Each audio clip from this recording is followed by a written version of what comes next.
En fait, je ne vais pas parler des personnes qui disent qu'ils sont chrétiens et en réalité, au fond d'eux, ils ne le sont pas. Parce que leur nature et leur attitude ne reflètent pas la vie chrétienne dont Jésus parle. Il y a une chose que Dieu a promis et il n'a pas promis cela aux hommes de Dieu seulement, l'onction. Il n'a pas promis l'onction qu'aux pasteurs, qu'aux diacres. Il n'a pas promis l'onction qu'aux évêques. Il n'a pas promis l'onction qu'aux apôtres. Il n'a pas promis l'onction qu'aux prophètes, ni aux pasteurs et aux docteurs. Non, il n'a pas promis seulement qu'à eux. Mais la Bible dit qu'il a promis l'onction à tout le monde, à tous ceux qui l'ont reçu comme Seigneur et Sauveur. Je suis venu te dire, il arrive des moments, souvent tu pleures, tu cherches l'aide d'un homme, l'aide d'un pasteur, l'aide d'un prophète. Même si là où tu es, il n'y a pas de pasteur, il y a une personne qui est avec toi, que tu peux crier son nom, mets-toi en mouvement et il se met en mouvement. Je veux parler de l'onction et de la puissance de l'Esprit de Dieu. L'interdit de l'onction dans la vie d'un homme, l'interdit de l'onction dans la vie chrétienne. Les interdits, parce que l'onction aussi a des interdits. Le Saint-Esprit a des interdits. Est-ce que vous-même, chez vous à la maison, vous n'avez pas des interdits? Qui d'entre nous ici prend ses bottes et puis va se coucher sur son lit avec? Personne. Qui d'entre nous ici, lorsque l'enfant défèque dans sa couche et tu prends l'enfant, tu enlèves la couche et tu te couches aussi avec ça sur le lit? Personne. Si nous avons des interdits, c'est que la présence de Dieu aussi a des interdits. C'est que l'Esprit de Dieu a des interdits. Pour entrer dans la gloire, pour toucher le cœur de Dieu, pour plaire au Seigneur, pour que Dieu ait le regard sur toi, il y a quelque chose que Dieu demande et il y a quelque chose que Dieu veut. Dis Amen avec moi. Parce que lorsqu'on commence à toucher les œuvres de la chair, on ne peut pas passer outre que ça. Nous vivons dans le monde, mais la Bible dit que nous ne sommes pas du monde. Ça veut dire les attitudes du monde ne doivent pas s'attacher à qui? À nous. Mais je vois des gens qui sont attachés aux choses du monde. Je veux parler de l'interdit de l'onction dans ta vie. L'onction, c'est quoi d'abord? L'onction, c'est la présence de Dieu dans la vie d'une personne. L'onction, c'est le Saint-Esprit reçu le jour de la Pentecôte qui te donne la capacité de faire ce que tu ne pouvais pas faire. La Bible dit que l'onction, tu peux dire un mort, lève-toi au nom de Jésus. Quand tu as l'onction, tu peux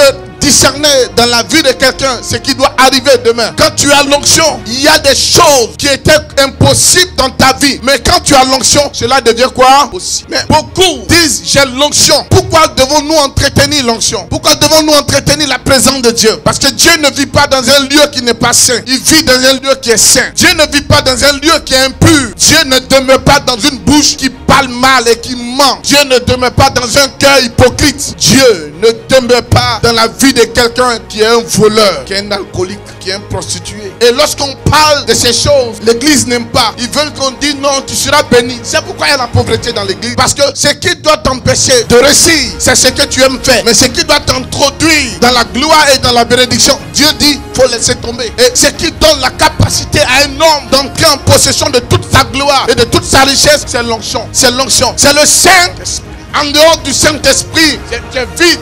L'onction dans la vie d'une personne, en fait, quand tu as ça, tu as l'onction, ta vie ne peut plus être contrôlée par les œuvres de la chair. C'est contrôlé par le Saint-Esprit.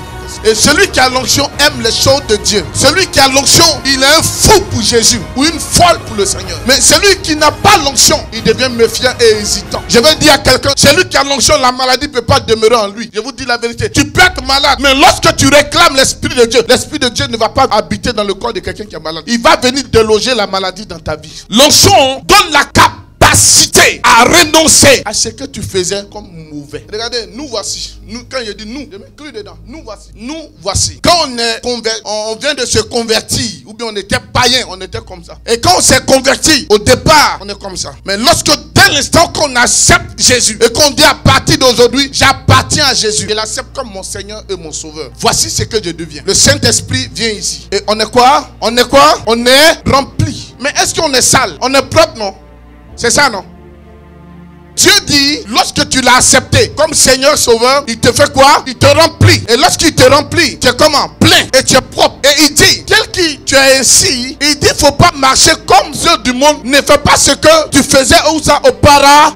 Évite maintenant de faire ce que tu faisais quand tu étais dans le monde. Donc, il faut maintenant marcher en conformité du remplissage que tu as reçu de la part de qui? De Christ. Amen. De la part de Christ. Donc tu as été rempli de la présence de Dieu, de l'onction de Dieu, de la puissance du Saint-Esprit, de la divinité de Dieu. Donc maintenant Dieu fait quoi? En venant ici, ça veut dire on ne doit plus faire quoi? Retourner dans le monde. Mais nous devons faire quoi? Garder cela. Et avoir la capacité de faire quoi? De demander maintenant à Dieu tout ce que nous voulons. Mais tout ce qui nous fatiguait dans le monde, là, demander à Dieu que ça ne revienne plus. Vous voyez, le verre est rempli. Ouais, c'est bien propre, donc on est propre. sans tache. Maintenant, nous, ouais, c'est que nous voulons. Tellement on voit qu'on est propre, nos bénédictions sont là à venir. C'est un peu chaud. On fait comme ça.